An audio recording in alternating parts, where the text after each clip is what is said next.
Hey folks, this is Lucid and welcome back to the tournament finals. It is turn 25. We will start this off with a message from Ulm.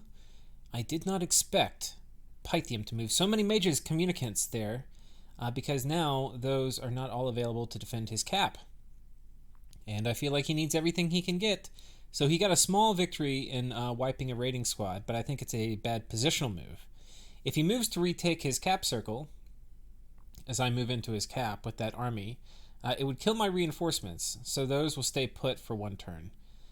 Next turn, with a combined wave of reinforcements, I will feel comfortable fighting a small army, and we'll have the right moves around his cap to force a big battle when we want it. There's a good chance we have a big battle in the next few turns, but if the war drags on, I might wait till my Pretender comes online to bring him in to finish the job with Wailing Winds.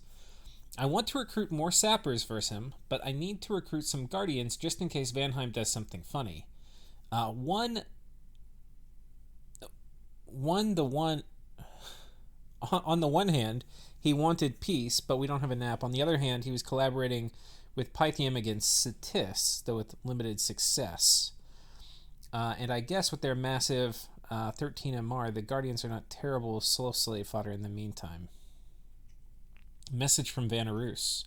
Bandar sent me the message that he's willing to leave it here and not fight a war with me after attacking and taking one of my provinces and then losing 16 Tiger Riders, trying to keep me from taking the province back. None of that is going to fly. I have scouts on all his forts. I don't see his mages anywhere but his capital. He should have a few gurus or yogis in all his non-capital forts, but they aren't there. He just took the throne in his west border, and his only mage support is the Yaksha that was casting Earthmeld. I'm not clear on why he bothered bringing it, if that's all he was going to do. With the Yaksha and the Gandharva, he has mid-level conjuration, and I would assume he was had something hiding up his sleeve, but something has gone very wrong with his development. Possibly the huge bless is crippling his economy too badly to really get started. He's got another 1,800 gold worth of infrastructure that needs to go up on that throne, and he's not recovering in the short term. On the turn viewer, I see this message, and I move into position to intercept Bandar's raiding group on my border. In the event he suddenly gets an interest... Oh, wait.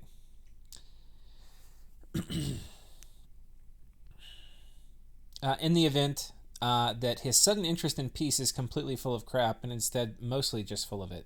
After that, I start picking targets to attack. So it looks like there's not going to be peace in our time between Vanarus and the monkeys. So let's see what's happening. Let's start with Ulm and Pythium. Or, as Maryland would say, Pythium.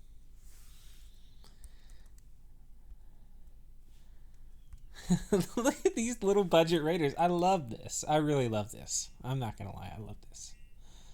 This makes me so happy. I don't even know why, but it does.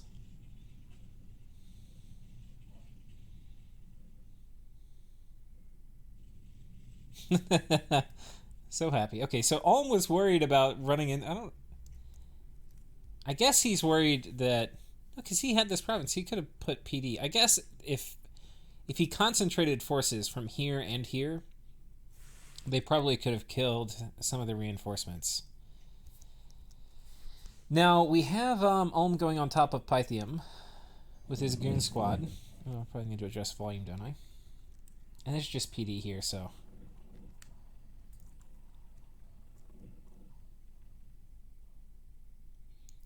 And I think there was some friendly fire here. Yeah, because Ulm lost 6 guys, including 1 priest smith, which I'm... How the hell did he lose a priest smith?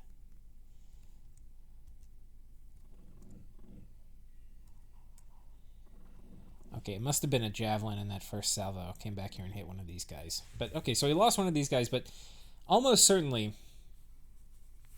yeah, the PD killed 1 dude, so the Black Knights were taken down by crossbowmen.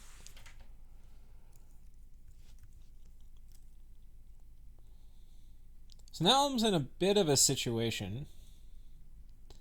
I don't even know what Pythium has. If you recall, Pythium was just ball deep. Oh my gosh. So Cetis has broken out and has attacked Pythium. Because Pythium they got attacked by Ulm. And they're like, don't worry, guys, we got it. I'm still going to continue going on the offensive against Satis. Which, it's also odd he's not using javelins here. Oh my god, look, that's just good game. So he's doing Soul Slay and stuff, but I mean, please. The Foul Vapors and all these skeletons. You are in deep, deep, deep, deep shit. Oh my gosh. It's a disaster. And the thing is, all these guys, even so the communicants are going to die, but even a lot of the masters probably died as they ran off the field. Surprisingly not. All the masters got off. The communicants are dead. These guys are dead. So these are like 800 gold about. And then there's another 400 gold of communicants. And then another 150, 200 gold on the few mages that died. So pretty significant loss. It wouldn't be a big deal, but now Pythium is really stretched thin.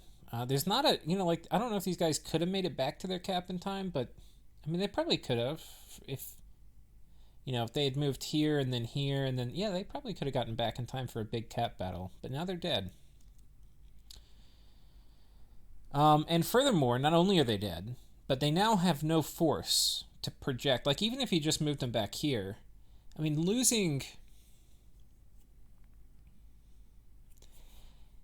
I don't know. I mean, the thing is, when you go in to finish off a nation, you know you're going to have to fight their mage core. That's like and especially by the time you get to, like, if you rush people, there's not a big mage core a lot of times, but by turn 25, there's going to be a major mage core. So you've got to be planning, like, for Satis to deal with Horde of Skeletons and Foul Vapors.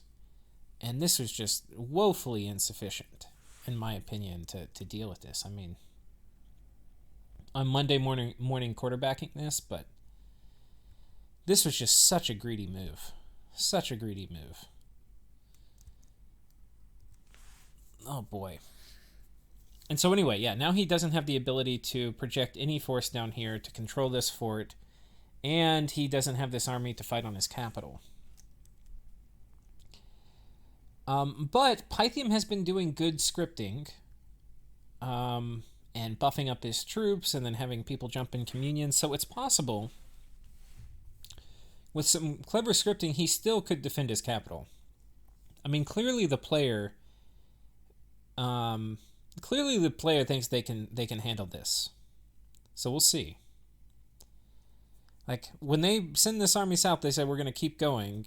That is a vote of extreme confidence in their ability to defend their cap. But we see that they have made some errors in judgment before, so we'll see if it continues. It's going to be interesting. Okay, let's continue south. Adjust the mic real quick. We see the elves moving in. So there's 20 vans coming in against actually a pretty large amount of PD.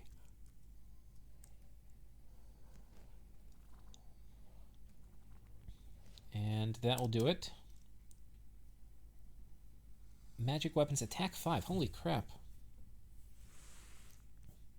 Blood surge and defense. Oh my god, these guys get crazy stats. They don't hit very hard, but they hit a lot. Okay, and so now he's got this fort mostly for free. Oh man. Does he have poison resistance in his bless? If he has poison resistance, which I'm guessing he has, he must. Yeah. PR 15, okay, so he's immune to Foul Vapors. I don't know if he's immune to Skelly Spam. I don't think... So what is it, like if you had a checklist, what would it take to get Satis? What it's going to take is you have to banish the Skelly Spam. I believe, and I don't know what he has in this army here, but I believe he could kill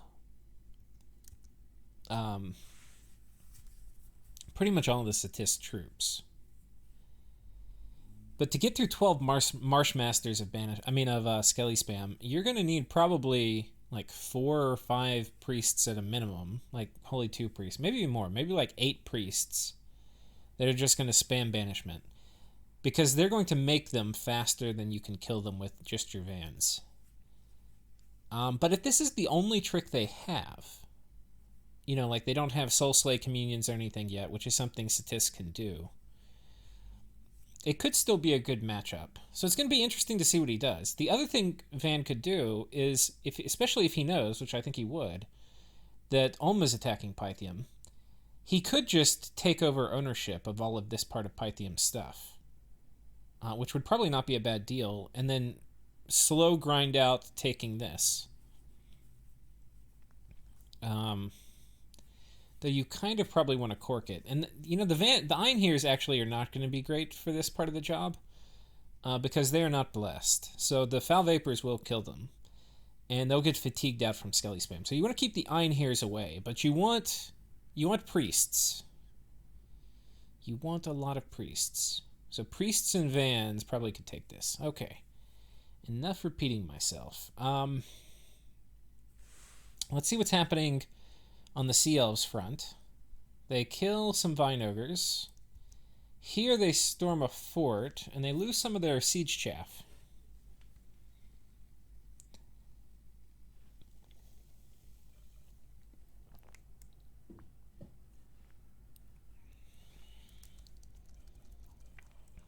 So a little bit of Skelly Spam. It's not going to matter much. I don't actually know. Let's watch it again. Was it just the Skelly Spam that killed the Marrows?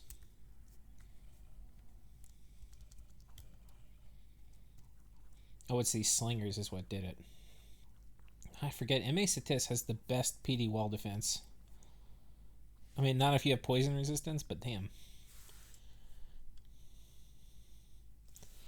So, okay. Yis continues to munch.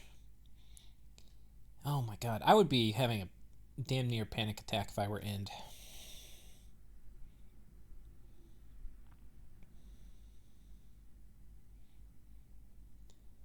God, this void right here. This void. And the thing is, if you're near like an underwater player that's coming on land near you, I think you heavily want to look at, like, especially in this case, because Yis right now is the only 2-cap nation. Satis is on his last legs, and so is Nabaa, but the caps have not been taken yet. So I think, and a lot of these were like 2v1s too, right? So even though these nations have fallen, their land isn't going 100% to one other player. It's getting split 50-50. So anyway, I think for End, God, they have got to be looking at finding a partner on this front. The problem is, like, who would they partner with on this side? The obvious candidate is Pythium, but Pythium has now expended himself on Satis and lost. And Ulm coming in just prevents any chance of Pythium joining. Like, the thing that they need to do is there needs to be an End Pythium coalition.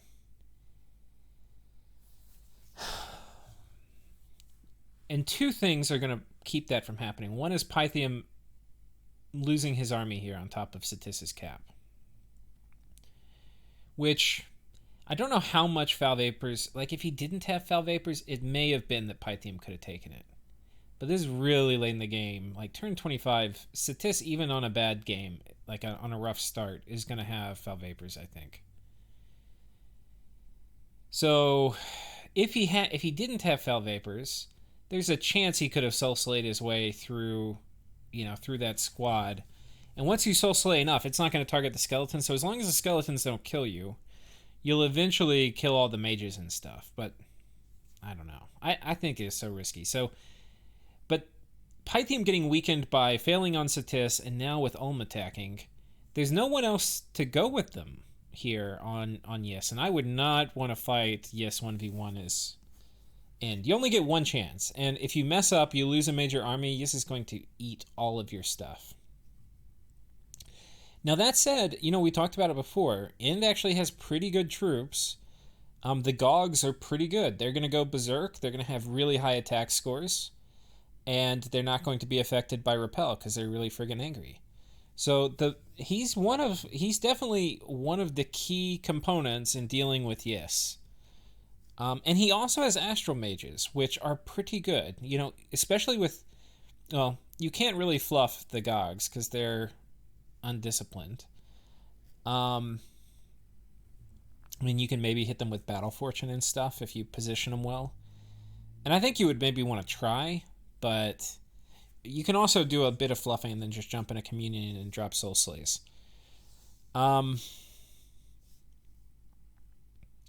But it's going to be hard to have. I mean, you're going to lose the rating war, right? Because you're not going to take stuff underwater, and at best you're going to keep the land you already have. So I think you want to go at it decisively. Like, you want to go at it when you feel confident you can come over here and take this stuff. But meanwhile, they're still committed on Nabah. So I think if you're End, well, let's take a look at what's happening over here for End. They have attacked this throne. We'll watch this throne battle. Oh man, look at these Gogs. I love that they have so many Gogs. I've really liked watching End this series. God, watch what happens when these guys get angry. Look at them.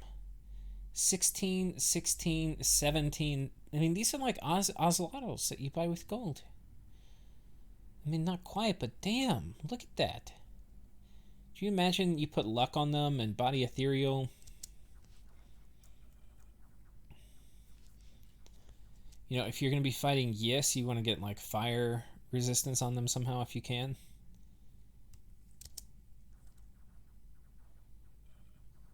Just look at them. They are so angry.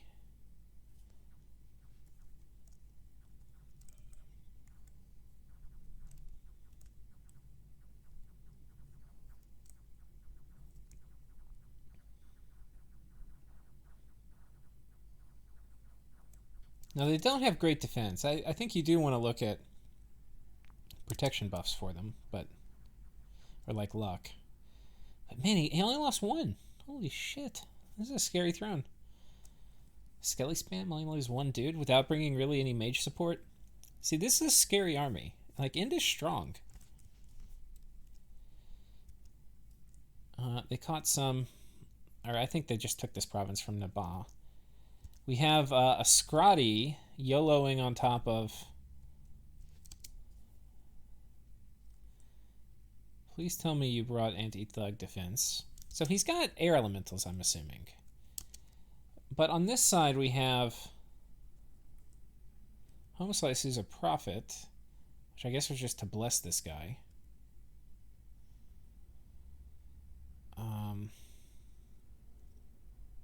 Which is risky, because he's running... How is he only 12 HP? Dominion penalty, okay.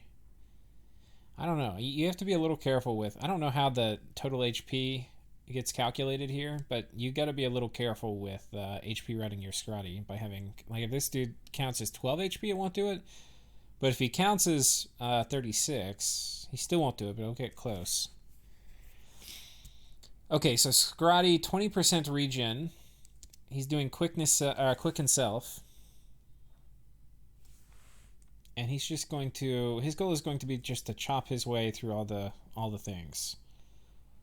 The risk, of course, being he gets fatigued out. Because he's got some fatigue, reinvigoration, whatever. Does he have any in his bless? He's got one in his bless, so that's nice. So with the boots, that puts him at 4. And he's very low encumbrance, though, so he's fine. He's actually fatigue negative. I didn't realize this. The shield gives 0 encumbrance. And I think this one is just from... Oh, he's got a star. 4 stars. He's got -1 encumbrance from that, too. So yeah, he's just going ham. Now, the Zien Guard, let's take a look at them when they're all blessed up. 21 damage, which is not something to sneeze at. You know, it's a fair amount of damage. You're surrounding him. They've also got okay MR, like 12 MR is not horrible. And that's going to be relevant for Vine Shield procs.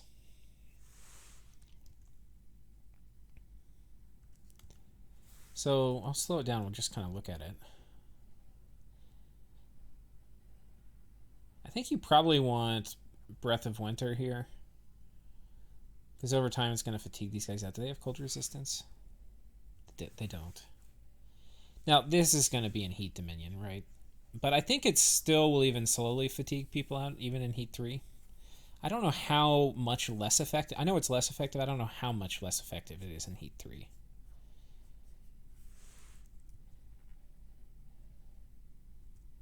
What's his trait here? Lightning reflexes. Yeah, he's got pretty high defense. I think that's. I'm kind of looking at this and I was thinking, I'm kind of surprised the Scrotty's living. I think a lot of it is actually the high defense combined with Divine Shield, keeping his harass penalty nice and low. Relatively.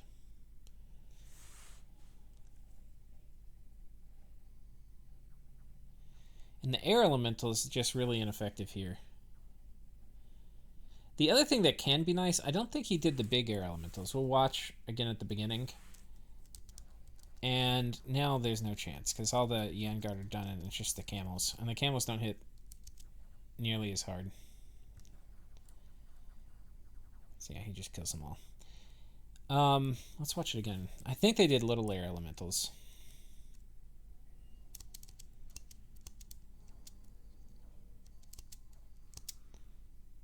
Lesser air elemental, yeah. If it was a big air elemental, it could knock him around. And it does AP trample damage, which is pretty good. I think if there were big air elementals, he would have won.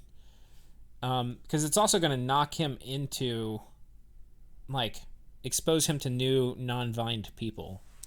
So I think it also is going to increase the incoming damage from things other than air elementals. And he does have some shock resistance too, which is going to help because their little swarm attack isn't going to do much. And he's not seeming to get stunned. He still can get stunned from the swarm attack, but anyway. So that's a major win. Now it's basically done. These guys are going to come in and siege Nabaa. And that's going to be, you know, it looks like this might end up being a pretty efficient war these guys persecute together. Now, for Jotunheim, that does not mean he can help deal with Yes, which is kind of the looming threat. Maybe he comes down and gets this throne next or something. But if he attacks End, oh my god, I think that's game, because then Yes would eat End. But yeah, End can take this victory, turn it into stuff to fight Yes. But Jotunheim, he's probably has to look elsewhere. And, you know, like, he could fight Vanarus without impacting anybody neighboring Yes. He could also potentially attack Ulm, and by doing so, potentially save Pythium. And by saving Pythium, if Pythium and End form an alliance against Yes, they might be able to kick him back into the lake and keep the game in balance. So I think that's another option to consider. Though it may be a little late for that, because if Pythium expends themselves on Ulm and there's not much left, it might be too late. So that's interesting. Let's come over and look at Bandar Log. They have been kind of staring very angrily at Vanarus, and in fact, they've been exchanging a few provinces. Now, Vanarus had said in their message that they didn't see any mages, and I will be honest, I don't really see mages either. I don't see them at all. One guru? Oh man, I did not notice this. But yeah, I don't see... Where the hell are his mages? It's very possible that what has happened here is End has overbuilt. Now, what is overbuilding? Overbuilding... Okay, we can see the lab. No, he's got a lab. We can see the lab. Overbuilding is when you put up too much infrastructure too quickly, where you either cannot afford to put a lab or a temple, like right here in this in this fort, or like this fort. You don't have the money to do the full infrastructure upgrade. So you end up with like half, you know, like a bunch of things that are halfway finished, basically. And you can't produce things out of it. The second kind of being overbuilt, and this one I do kind of a lot, and this one isn't as bad, it's just greedy, is you put so much into infrastructure production that you don't have enough to start recruiting mages and stuff. Because, like, let's say he wanted to finish upgrading this fort, he turns off recruitment in other forts so that he has enough money to finish upgrading this one.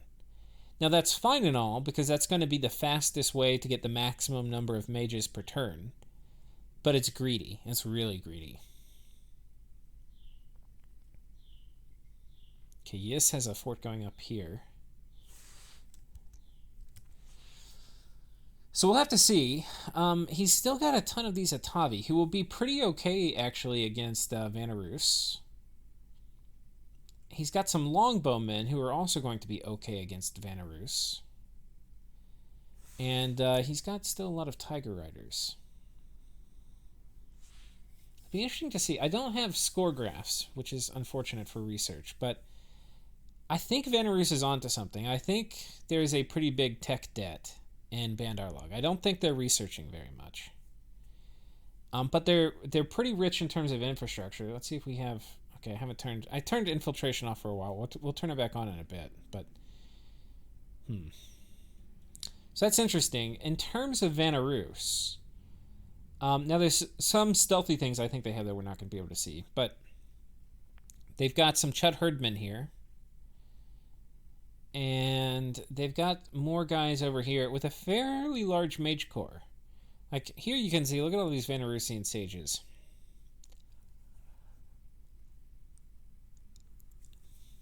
So he didn't mention in his message to me what tech level he's trying to get before he attacks, but it looks like it's something he's thinking about.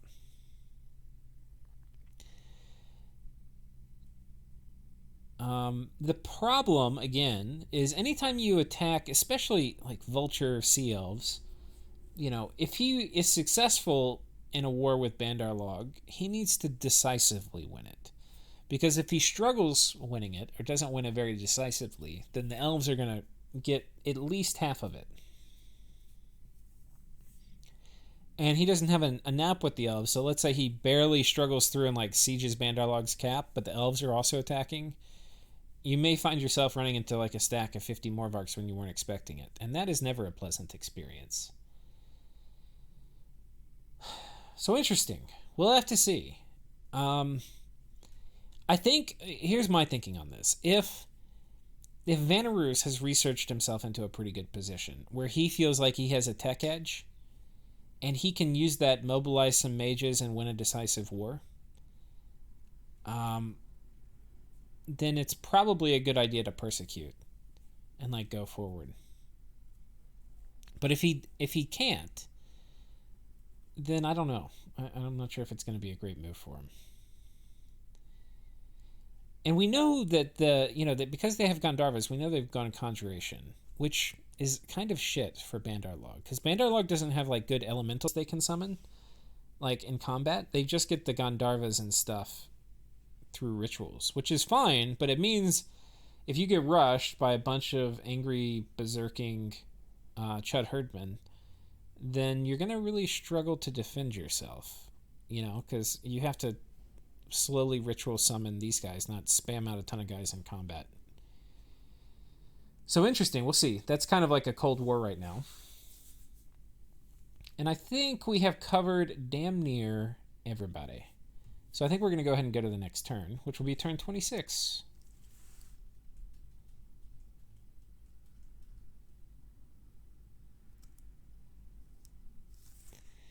A message from Ulm. Even without the sappers, we almost one turn popped his cap. This is good news because I can safely move off and on the fort with my whole army, sappers included, and now know that I will one pop any fort. He has either to fight me now or next turn on his cap. I'll move off the cap into the east to combine, then back onto his cap. My power will grow more than his will in those two turns, especially since I've interrupted cap-only slow-to-recruit mage recruitment. This plan also has the advantage that if he decides to intercept my reinforcements in the northern army, since he has a turn on fort walls still, he will be in for a rude surprise. And so he's also going to start thugging with his budget knight thugs around his cap,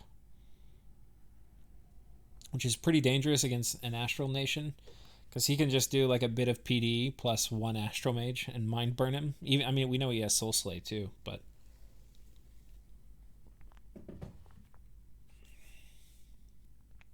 I'm 5-ish turns from Evo 6. Fighting the major battle with Pythium before that seems like a bit of an anti-timing, but I'm also racing against the clock for his mind hunts. If he moves around with that northern army, and it has tons of mages he's not researching, I might feel a bit more comfortable delaying a bit. We'll see. And then a message from Vanarus. Don't do this, viewers. Vanarus doesn't get very many Vanabogs, and they're more expensive than Van Jarls or Sid Lords. They're cap only and slow to recruit, and they don't actually perform better than these similar commanders. They're the worst elf ponies in the game. They're cool, though, and that is the most important thing. And I don't think they'll die this turn, but they'll die sooner or later. Right now, I'll have some fun. All right.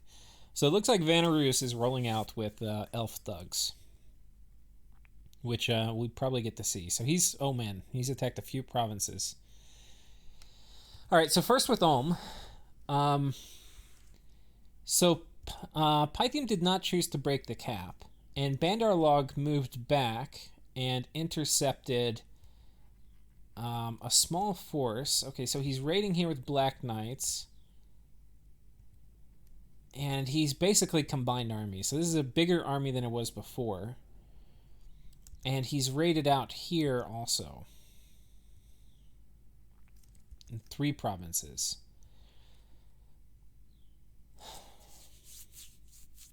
Okay, so that makes sense.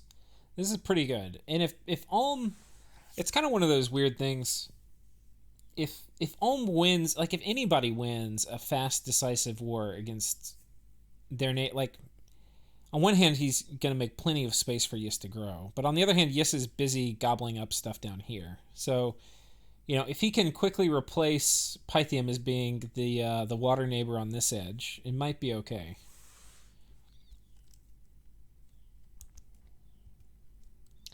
But this is looking like Ulm's persecuting a pretty efficient war. Though I think what remains to be seen is... I think he pulled troops from this fort to this fort last turn, and so I think he was preparing to have a major fight this turn. So my expectation for what's going to happen for next turn is Pythium's going to break out of his cap with everything, and there's going to be a big fight. The problem is we know he has Soul Slay. We know he's been fluffing his troops. I think if he does this... this is going to be a way stronger communion than it looks like. Because he's going to have all the mage turns from these 3 forts, plus all the communicant turns. And that adds up pretty quickly. A lot of this, I think, comes down to troop formation. And can you keep... I think you need like an archer screen that's going to keep your mages from getting hit. Then you're going to need a fluffed line of troops that are going to not immediately die to all these Black Knights. And if you can do that, and you have a line that can hold up long enough, I'm pretty sure the Pythium mages can kill all the Ulmish stuff. But if anything fails, and the knights get through back to the archers, or... if the knights get back through to the mages, or the archers start hitting the mages, or the front line doesn't get buffed, or, there's like 100 different ways it could mess up. I feel like this is a pretty damn scary army from Ulm. So very interesting over here. Coming down, let's go check out or go up, and we'll check out the Elven Adventures. So we've got a little double squad here. We've got these vignetas, or however you say it, and they're probably here to do moss body and maybe protection. And then we've got the Vanabogs, and they have some very interesting budget thug gear. These guys are pretty interesting units. They're like Air 2, Death 1, which are not great thug paths. They're kind of shit thug paths, and Blood, which is a shit thug path. But it's probably good enough. And sometimes it's not about the unit. It's about the unit and the nation they're in. And, getting protection and moss body on them. A huge part of upgrading your thug game is getting out of this thing where you're thinking of a thug as an individual unit. And the second you start looking at thug pairings or combinations, your thug game is going to go through the roof. Anyway, this was hardly a test of skill for this thug, but yeah, pretty successful here. Over here,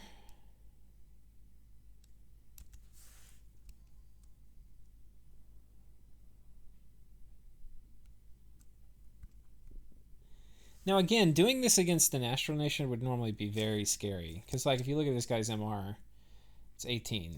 Which means, like, very small communion will pick him off very quickly.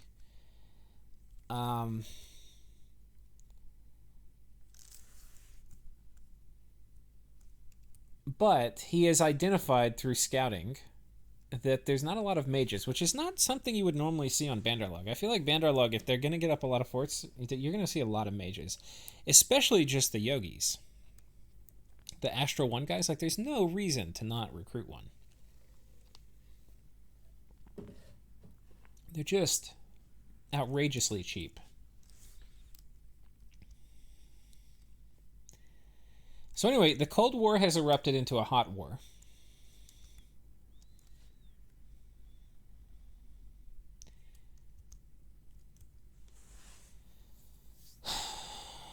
But there's problems. There's problems. This is not a major army. This is like a raiding force.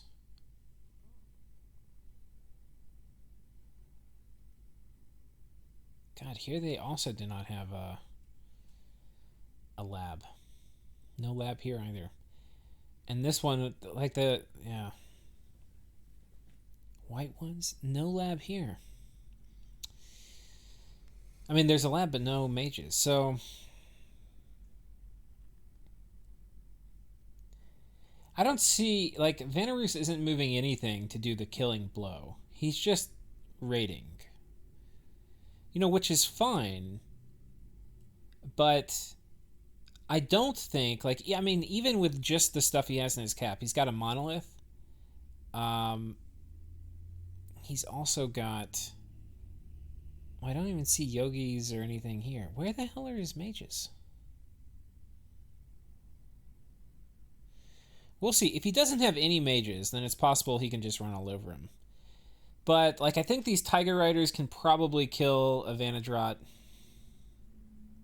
So we'll see. The problem when you start raiding is the better job you do, the more predictable your moves become. Often. So we'll have to see, but...